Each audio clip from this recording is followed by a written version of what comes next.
കേരളത്തിൽ ദാരിദ്ര്യമുക്തമാക്കി എന്നല്ലേ അവർ പറഞ്ഞിരിക്കുന്നത് കഴിഞ്ഞ്. കേരളത്തിൽ സമ്പൂർണ്ണമായ ദാരിദ്ര്യമുക്തമാക്കിയതുപോലെ പ്രഖ്യാപനം നടത്തിയ ഗവൺമെന്റ് അല്ലായിരുന്നോ ഗവൺമെന്റ്? പിന്നെ ഇത് വീണ്ടും പ്രഖ്യാപിക്കുകയാണോ? അപ്പോൾ അത് തട്ടിപ്പാണെന്നതിൻ്റെ ഏറ്റവും വലിയ തെളിവല്ലേ ഇത്? മുൻപ് പ്രഖ്യാപിച്ചത് ദാരിദ്ര്യമുക്തമാണെന്ന് പ്രഖ്യാപിച്ചത് ഏറ്റവും വലിയ തട്ടിപ്പാണ്. ഇത് മറ്റൊരു തട്ടിപ്പ്. ആ പ്രകടന പത്രിക പറഞ്ഞത് 3000 രൂപ പെൻഷനാക്കുന്നു. കഴിഞ്ഞ 5 വർഷം മുമ്പുള്ള പ്രകടന പത്രിക ഞാൻ നോക്കിയപ്പോൾ 2500 രൂപ പെൻഷൻ കൊടുക്കുമെന്ന് പറഞ്ഞു. 55 മാസവും കൊടുത്ത പെൻഷൻ എത്രയാണ്? 1600 രൂപ. ഈ കഴിഞ്ഞ 3 മാസം മുമ്പാണ് 1600 2000 ആക്കിയത്. ഇപ്പോഴും 2500 21 പറഞ്ഞ പ്രകടന പത്രികയിൽ പറഞ്ഞ 2500 ഇപ്പോഴും കൊടുത്തിട്ടില്ല. പങ്കാളിത്ത പെൻഷന്റെ കാര്യം എടുത്തു നോക്കിയോ നിങ്ങൾ? അവർ നിർത്തലാക്കുമെന്ന് പറഞ്ഞതാണ്. നിർത്തലാക്കിയോ? നിർത്തലാക്കിയിട്ടില്ല. പഷൂഡ് പെൻഷൻസ് എന്നാണ് പറയുന്നത്. അപ്പം ഇത് അവരുടെ പ്രകടന പത്രിക തന്നെ ഏറ്റവും വലിയ തട്ടിപ്പാണ്.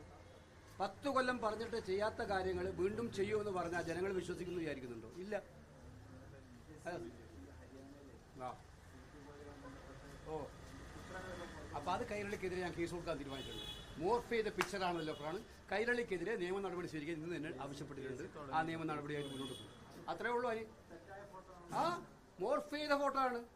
ആ ഫോട്ടോ ഞാൻ കൃത്യമായും കൈരളിക്കെതിരെ കേസുമായിട്ട് മുന്നോട്ട് പോകും. മാത്രമല്ല ആ ആരോപണം ഉന്നയിച്ച വ്യക്തിക്കെതിരെ ഞാൻ കേസ് ഫയൽ ചെയ്ത് കഴിഞ്ഞിട്ടുണ്ട് ഓൾറെഡി. നാളെ ലിസ്റ്റ് ചെയ്യും ഹൈക്കോടതിയിൽ. നാളെ കോടതിയിൽ. അല്ല, അതുകൊണ്ടാണ് പറഞ്ഞത് അന്വേഷിക്കട്ടെ പോലീസ്. എൻ്റെ പോലീസ് അല്ലല്ലോ. അദ്ദേഹം ഡൽഹി DGPക്ക് ആ കംപ്ലൈൻറ്റ് കൊടുത്തത്. എൻ്റെ പോലീസാണോ? കോൺഗ്രസ് ആണോ ഡൽഹി ഭരിക്കുന്നത്? ഇവിടെ നിങ്ങളുടെ DGPക്ക് കംപ്ലൈൻറ്റ് കൊടുത്തിട്ടുണ്ട്. എന്താ അന്വേഷിക്കാത്തത്? ഇത് ഏതെങ്കിലും തിരഞ്ഞെടുപ്പ് കാലത്ത് വന്നിട്ട് ഇത്തരം പൊറാട്ട് നാടകം നടത്തുന്നവർ കളിക്കുന്ന കളിക്ക് CPM പോലൊരു പാർട്ടിയും ചാനലും ഇന്നിവിടെ താഴെ 9 കഴിഞ്ഞിട്ടും ദിവസം ഉണ്ടാവുമല്ലോ.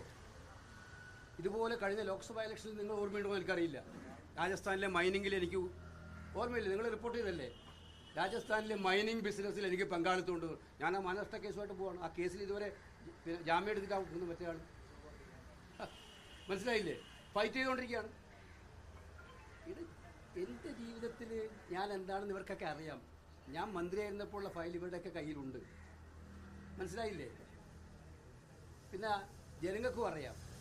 അതുകൊണ്ട് ഈ തെരഞ്ഞെടുപ്പ് കാലത്ത് ഇത്തരം വിദ്യയായിട്ട് വന്നു കഴിഞ്ഞാൽ വലിയ കഷ്ടം. ആ കഷ്ടം മുഖ്യമന്ത്രി പിണറായി വിജയൻ തന്നെ പലയിടത്തും ഇത് വിപരീത ചെയ്ത് ഞാൻ കേട്ടു. അതുകൊണ്ട് അവർ ഞാൻ വെറുതെ പറയാൻ നിയമ നടപടികളിൽ നീങ്ങുന്നതുകൊണ്ടാണ് ഞാൻ അന്ന് അത്രയും പറഞ്ഞത്.